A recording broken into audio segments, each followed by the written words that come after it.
थे, पहला कमरा आया। वहां जमीन पर कीमती पत्थरों का ढेर लगा था। जमुर्रद, याकूत, नीलम और हीरे चमक रहे थे, लेकिन उसे याद था कि जादूगर ने सख्ती से कहा था, किसी चीज को हाथ न लगाना। दिल ललचाया, लेकिन वह आगे बढ़ गया। दूसरा कमरा आया। एक सुनहरी बाग, दरख्तों पर सोने के फल, चांदी के पत्ते और बुलबुलें भी नीलम जैसी थीं। ये मंजर ऐसा लग रहा था जैसे किसी ख्वाब की दुनिया हो। एक दरख्त के नीचे सुनहरा झूला भी हिल रहा था, जैसे कोई उसे बुला रहा हो। मगर अलाउद्दीन ने आंखें बंद कीं और तेजी से गुजर गया। अब वह तीसरे और आखिरी कमरे में दाखिल हुआ। यहां घुप अंधेरा था। सिर्फ एक मेज पर एक पुराना मिट्टी से भरा हुआ तांबे का चरागा रखा था। वह चरागा देखकर हैरान हुआ।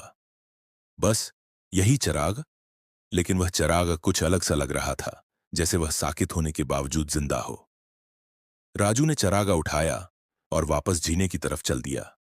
ऊपर से जादूगर चीखा, चरागा मुझे दे दो, मुझे अभी दे दो। राजू चौंक गया। मुझे पहले बाहर निकालो, फिर ले लेना। जादूगर की आंखों में एकदम दरिंदगी आ गई।